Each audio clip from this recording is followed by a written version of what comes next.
Today I'll be working in my workbook called Joseph, Son, Slave, Prisoner, and Commander, which covers Genesis 37 through 41. Looking at the table of contents, we have already done the first two chapters. Joseph and his dreams, where he has the various dreams of being the uh, ruling over his family. And his brothers, of course, didn't like those dreams at all. And then chapter 2, because his brothers hate Joseph so much, at the age of 17, his brothers sell him to Ishmaelite traders who bring him to Egypt to become a slave. So we're in uh, we're at that situation. Now we're going to be working in a side chapter, in a way, called Judith and Tamar. And it's a side chapter in the fact that it's probably happening about the same time, but we're not following actually Joseph's life, which most of the rest of Genesis follows. So let's go to chapter 3 here.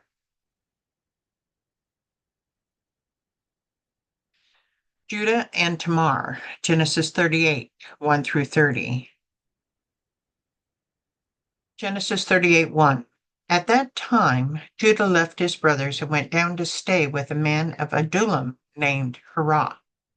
There, Judah met the daughter of a Canaanite man named Shua.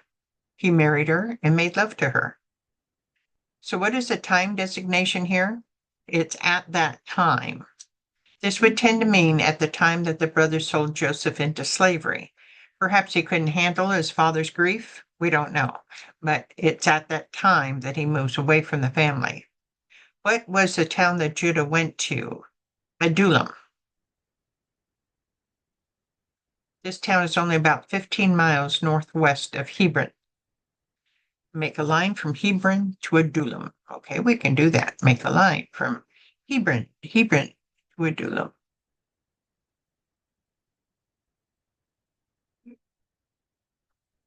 What was Judah's friend's name? Shua. We know nothing more about Hirah. Oh, sorry. His friend's name is Hirah, not Shua. Sorry, Hirah. We know nothing more about Hirah other than he was a friend of Judah. He will show up again in Genesis 38:12. He is most likely a Canaanite. Who did Judah meet in the town of Adullam? He met the daughter. Shua. Careful, the girl he married is not named Shua, but that's the name of her father. Ah, okay. Now it makes sense. Okay, his friend's name's Hirah, but then he met a daughter of the man named Shua. And we know that because First Chronicles 2:3, the sons of Judah, Onan, and Shelah. These three were born to him by a Canaanite woman, the daughter of Shua. So that's why we know Shua is her father, not the daughter's name. I find this interesting. Abraham married his half-sister Sarah. He made sure his son Isaac married someone from the promised line and family, which was Rebekah. Isaac's son Jacob was sent to his relatives to also marry within the promised line and family. So married both Leah and Rachel. But now Judah, from whom the promised line will continue through, marries a Canaanite, but God will work it all out. The scriptures continue. Genesis 38:3. She became pregnant and gave birth to a son who was named She conceived again and gave birth to a son and named him Onan. She gave birth to still another son and named him Shelah. It was at Kezib that she gave birth to him. Judah had 3 sons. What were their names? Onan, and Shelah. Judah and his wife moved to what town? Kezib. It looks to be about 5 miles from Adullam and still about 15 to 20 miles from Hebron.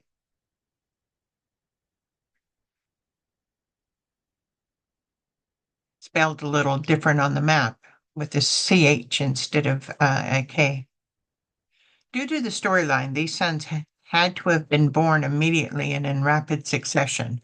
Everything in this chapter has to be happened within 22 years. At verse 3, Judah would be around the age of 21 or 22 years of age. Looking at the words of Abraham and then later Moses below, why would it have been important not to marry daughters from the Canaanites? Genesis 24:3. I want you to swear by the Lord, the God of heaven and the God of earth, that you will not get a wife for my son from the daughters of Canaanites, of whom I am living. And then Deuteronomy 7:1, 3, and 4.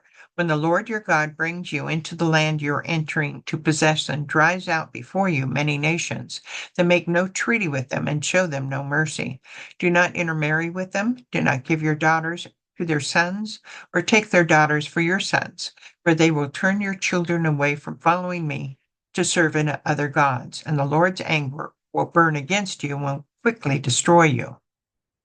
Looking at the words of Abraham and then later Moses below, why would it have been important not to marry daughters from the Canaanites? Well, one, because God said not to, but two, they would tend to lead them to idol worship and things that are not of God.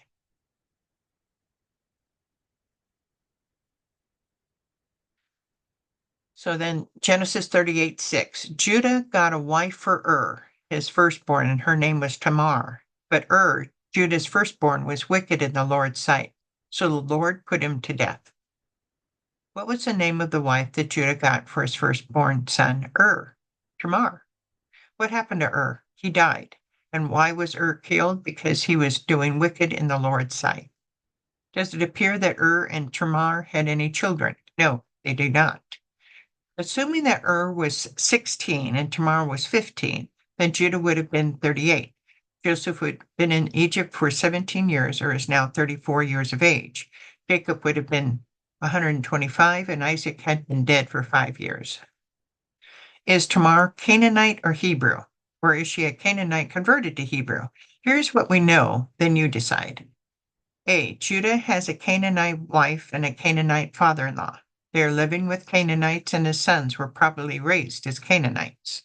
B. Tamar understands and will follow the laws of the kinsman redeemer, the laws of the Israelites.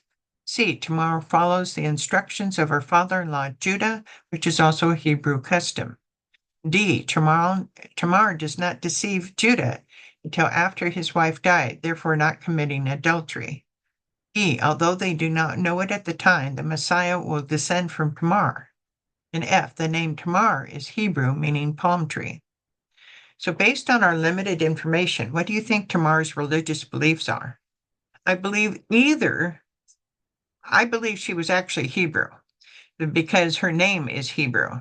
And God is, even though he doesn't want anybody from the Canaanites. So I think Tamar is fully Hebrew. The scriptures continue. Genesis 38:8. Then Judah said to Onan, sleep with your brother's wife and fulfill your duty to her as a brother-in-law to raise up offspring for your brother. Who was Onan to take as a wife? Tamar. What is the reasoning here? The law of kinsman redeemer. I explain it here. Judah is talking about the law of kinsman redeemer. If a man died without having children, his brother was expected to marry the wife in order to preserve the name of the one who died through the first child born by the wife. And this is listed in Deuteronomy 25:5 and 6. These provisions were meant to reduce suffering and to keep poverty and slavery in check. Also gave hope to the widows, the poor, and the orphans, secured their inheritance, protected their interests. Based on the law of kinsman redeemer, if Onan and Tamar had a son, whose son would it be? It'd be the son of Legally, the son of not bloodline, but legally. Aside from lineage, how does this marriage help Tamar? She's a widow. To protect her from the problems of a widow, this then protects her. The law of kinsman redeemer is a law of the Israelites. Onan was raised as a Canaanite. Do you think he will follow through with this commandment? Why or why not? I think he may follow through with it because his father insists upon it, but I don't think he's going to be too happy about it. More than likely, Onan was 15 to 16 years of age. This was an arranged marriage as Jacob found Tamar for his son. Do you think this factors into Onan's acceptance or rejection of Tamar? How would it affect his decision?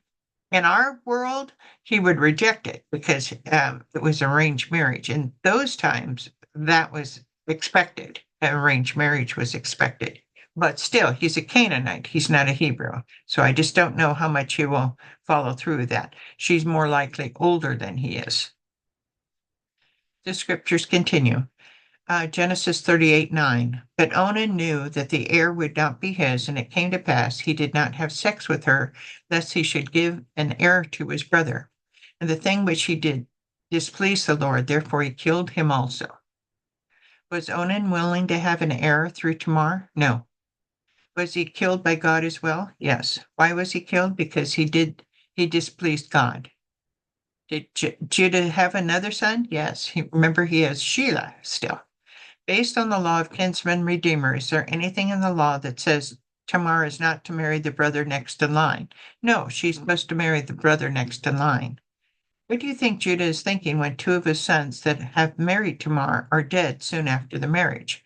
He's blaming it on her, even though he should know his God well enough to realize that he should blame it on God. We know that Judah knows the law of kinsman redeemer. Which concept is going to win out with Judah? Following the law of kinsman redeemer and have Tamar marry his last son, or the love of his son being so much that he doesn't want a chance losing him? Well, this is kind of a hard one based on what we know about Judah so far. He's straying away from the family, he's straying away from things, and this is sort of an example of what happens to us if we stray away from our beliefs. It gets harder and harder. So, in that respect, I think the love of his son will factor stronger than the know of kinsman redeemer. Do we see any of Tamar's response to all this? No, not at all. Her thoughts are not even considered. This deals with the customs of the time. The scriptures continue. Genesis 38:11. Judah then said to his daughter-in-law Tamar, live as a widow in your father's household until my son Shelah grows up, for he thought he may die too, just like his brothers. So Tamar went to live in his father's house, in her father's household. Is Shelah old enough to get married?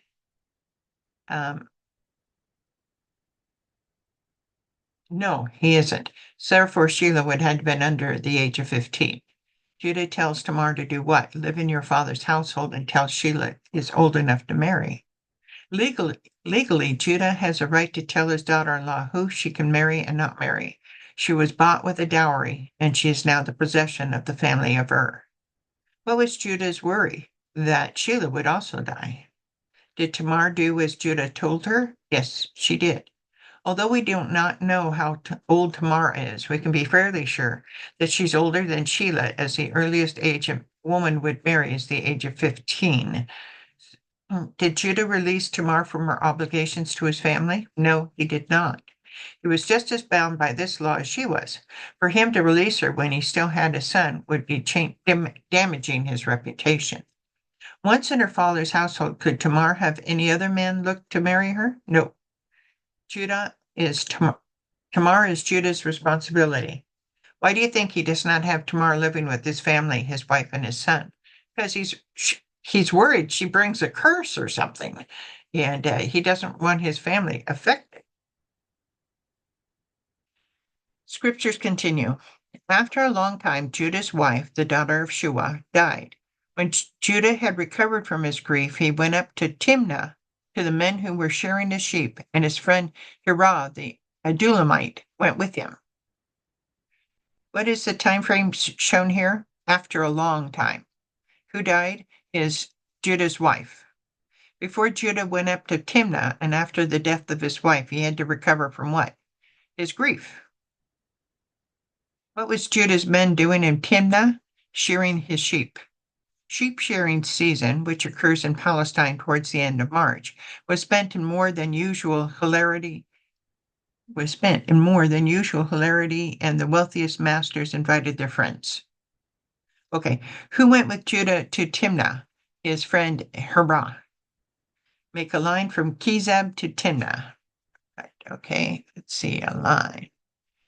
Kizab to Timnah, which is a line is already made there.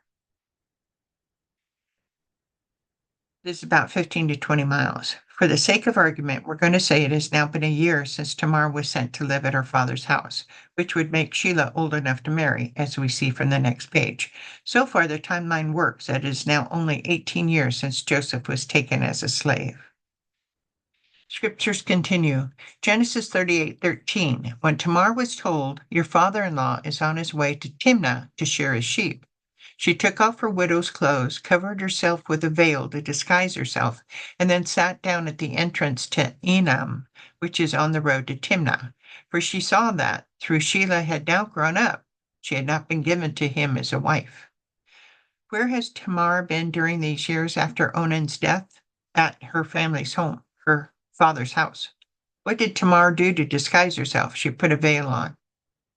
Where did she sit? She sat at the entrance to Enam. What was the reason for taking this action? She noticed that Sheila had already grown up and she had not been given to him as a wife. She is taking the guise of a temple prostitute, actually. Was it Tamar's fault that both Earl and Onan died? No, it wasn't. Who was at fault that Tamar had not married Sheila, the last son of Judah? Judah himself. Per Pastor Chuck Smith, among the Canaanite women, it was very common to be a temple prostitute, and even married women were required to give a certain amount of time during their life to serve their God in this way, because the fertility processes were worshipped in their worship of their gods. If Tamar was originally Canaanite, she would have already known this practice. Tamar is not doing this as part of ardent worship, however, so she still may never have been a Canaanite. Genesis 38:15. When Judah saw her, he thought she was a prostitute, for she had covered her face.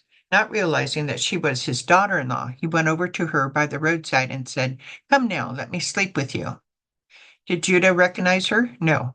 What did Judah assume she was? A temple prostitute. Here we have a situation where we see God at work. We know now that the Messiah will come from the line of Judah. We also know that Judah is not following the ways of his father and grandfather. He married a Canaanite woman and had 3 sons from her, not staying within the Israelite family line. Possibly trying to fix his error, he contracts to have Terah marry his eldest son, the son everyone would assume would continue the promised line. Whether Tamar is an Israelite or a converted Canaanite, she follows closely the laws of the Hebrew people. She was the right woman by God's standards, but with the wrong man. God kills both and Onan because their evil do not follow the way of the Israelites. Again, Tamar follows the rules of the Israelites in that she follows the commands of her father-in-law, even though that would have put her in a difficult situation with her father's family. She cannot be given to another man, and yet the man who owns her life has forgotten her for a time, not following through with the Israelite law of kinsman redeemer. Although Tamar may be putting her life at risk, God blesses her plan, allowing only Judah to accept her advances and have the event play out as they do. Scriptures continue. Genesis 38:16b. And what will you give me to sleep with you? She asked. I'll send you a young goat for my flock, he said. Will you give me something as a pledge until you send it? She asked. He said, What pledge should I give you? Your seal and its cord and the staff in your hand, she answered. So she gave him to her and slept with her, and she became pregnant with him. What was going to be the fee for sleeping with Tamar? His seal and cord and staff. Obviously, Judah does not have a goat with him. So what does Judah ask as a pledge? So the fee was actually a goat from his flock. But as a pledge, she takes his seal, cord, and staff. These items would personally identify Judah, which is important for later. Is an agreement reached between them? Yes. What was the result of this transaction? Tamar becomes pregnant by Judah. After the transaction was completed, who would hold onto the seal, cord, and staff? Tamar until the goat was returned. Did Tamar do anything against God here? She followed the law of kinsman redeemer, technically. Did Judah do anything against God here? Technically, he thinks he's having relations with a temple prostitute. So he is, and yet he isn't. God is working through it. Scriptures continue. Genesis 38:19. After she left, she took off her veil and put on her widow's clothes again. Meanwhile, Judah sent the young goat by his friend, the Adullamite, in order to get his pledge back from the woman, but he could not find her. He asked the men who lived there, "Where's the shrine prostitute who was beside the road at Enam?" "There hasn't been any shrine prostitute there," they said. So he went back to Judah and said, "I didn't find her. Besides, the men who lived there said there hasn't been any shrine prostitute there." And Judah said, "Let her keep what she has, or will become a laughing stock. After all, I did send her this young goat, but you didn't find her." What did Tamar do after she left? She took off her veil and put on her widow's clothes. Was Hurrah able to find the temple prostitute to exchange the goat for the pledge? No. Were there normally shrine prostitutes where Tamar had been standing? No. Why was Judah not going to do a thorough search for the temple prostitute? Because he would be a laughing stock. Why do you think Judah sent his friend to exchange the goat for the pledge rather than himself? Because it's probably beneath him and he has a servant to do such things. The scriptures continue. About 3 months later, Judah was told, "Your daughter-in-law Tamar is guilty of prostitution, and as a result, she's now pregnant." Judah said, "Bring her out and have her burned to death." Was Tamar pregnant? Yes. How far along was she before Judah found out? 3 months. What was Tamar accused of? Prostitution. Is it true that she's guilty of prostitution? Well, in a way. She did have sex for a fee. What did Judah want to have happen to her? Put her to death. There are always two that participate in prostitution. Didn't Judah just participate in prostitution only 3 months ago? Isn't he being hypocritical? He may be, but that's the events of the time. Do you think Tamar had courage in doing this? Consider what her family would have thought, her friends, and especially if she recently became Jewish in her faith, what her new friends might have thought. Yeah, she had to have great courage in this. And, pregnant without a husband, that puts you in at severe risk. What do you think Tamar will tell first regarding the identity of the father for babies? Uh, for babies. I don't know. This is an interesting question. I think she's probably going to have an interesting talk with somebody on it. The scriptures continue. Genesis 38:25. As she was being brought out, she sent a message to her father-in-law. "I'm pregnant by the man who owns these," she said, and she added, "See if you recognize whose seal, cord, and staff these are." Judah recognized them and said, "She is more righteous than I, since I wouldn't give her to my son Shelah, and he did not sleep with her again."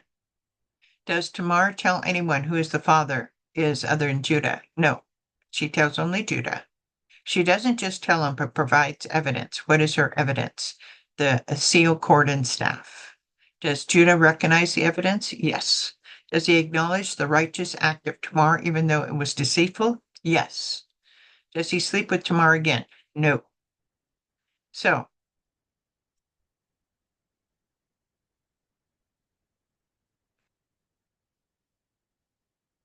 and you see here, he is he's having relations with his daughter-in-law. Yeah. I didn't get this. I got this from Google, and I like this some chick. Funny. Okay, the scriptures continue. Genesis 38:27. When the time came for her to give birth, there were twin boys in her womb. As she was giving birth, one of them put out his hand. So the midwife took a scarlet thread and tied it on his wrist and said, "This one came out first." But when he drew back his hand, his brother came out, and she said, "So this is how you've broken out." And his name was Perez. Then his brother, who had the scarlet thread on his wrist, came out, and he was named Zerah. Did Tamar give birth? Yes. What was the name of her two sons? Perez and Zerah. Looking at Matthew below, which son of Tamar is in the genealogy of Jesus the Messiah? Matthew 1:1-3. This is the genealogy of Jesus the Messiah, the son of David, the son of Abraham. Abraham was the father of Isaac, Isaac the father of Jacob, Jacob the father of Judah, and Judah and his brothers, Judah, the father of Perez and Zerah, whose mother was Tamar. Perez, the father of Hezron. Hezron, the father of Ram.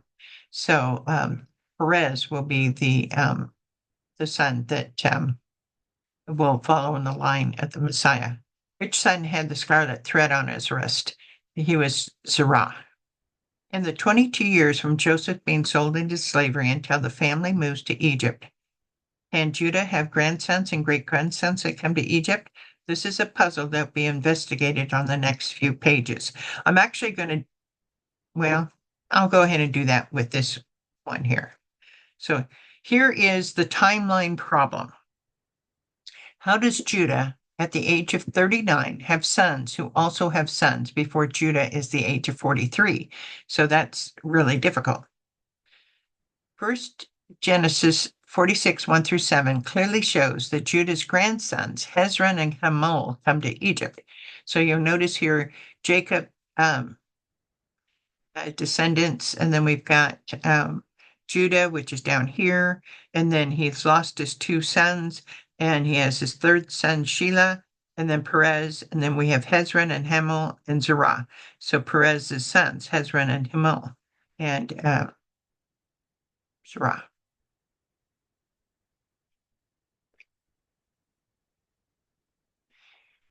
So anyway,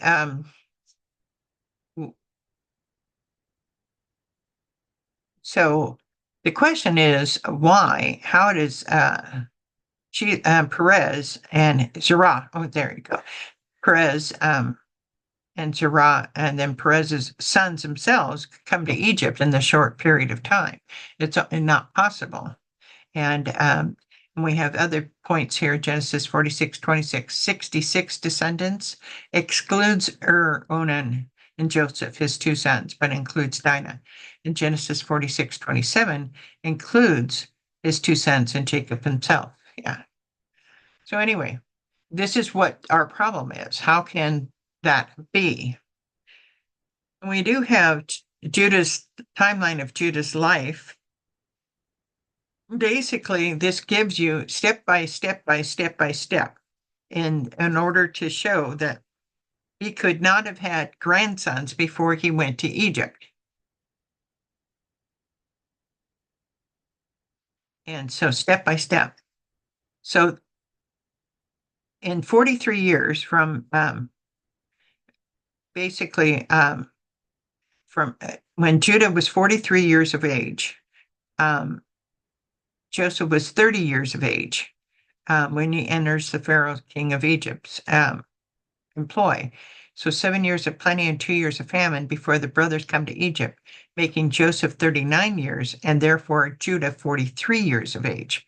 Therefore, the oldest Perez and Judah could be is 3 years of age. So how can Perez's sons, Hezron and Hamul, come to Egypt? I'll give you a moment to, or you can stop at this page to really read step by step by step. I have an answer for you, or at least a possible answer that most scholars believe, but we've got this issue, this problem in Genesis as far as timeline. Okay, and then lastly, theory one. Genesis 38, 1 through 2 doesn't mean everything about the story starts then. Although Genesis 38, 1 through 2 says at that time, perhaps this means during this time, which could mean the whole story of Judah marrying a Canaanite woman could have happened much earlier. If we have Judah leaving the age at 17 before the problem of Shinar and the Shechemites, notice Judah is not mentioned in that story, then the minimum age he would have been when he slept with Tamar would have been at age 35. The twins, Perez and Judah, would have been born when Judah was 35 years of age.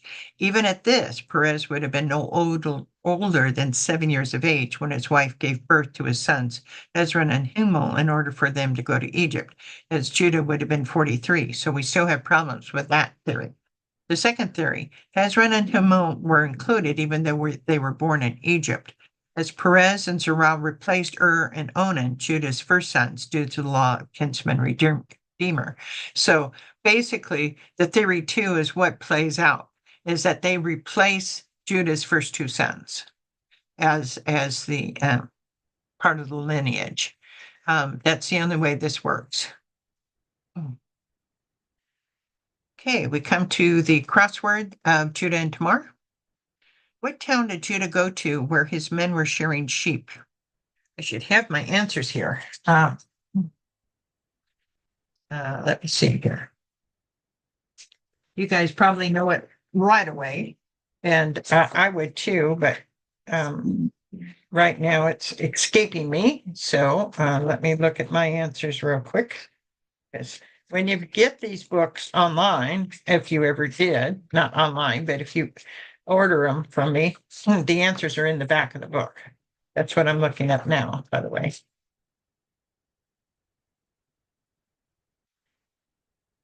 So what town did Judah go to when his men were shearing sheep? Timnah.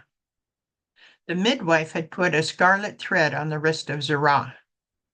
Number 5, Tamar covered herself with a veil to disguise herself. Number 9, Judah told Tamar to live like a widow in her father's household. 10, was Judah's eldest son. 12, how many sons did Judah have from the daughter of Shua? 3. 13, Tamar was discovered to be 3 months pregnant. 16, what was the name of the woman Judah arranged to be married to his son Tamar? 17, in Adullam, Judah stayed with whom? Hirah. 1 down, Judah asked Onan to fulfill the law of kinsman redeemer. Number 3, what town did Judah and his wife live in? Kezib. 6, who killed both and Onan? The Lord. 7, when Judah saw Tamar in a veil, he thought she was a prostitute. 8, Tamar's twin boys were Perez and Zerah. 11, who is Judah's youngest son from the daughter of Shua? Shelah. 14, Judah left his brothers and moved to the town of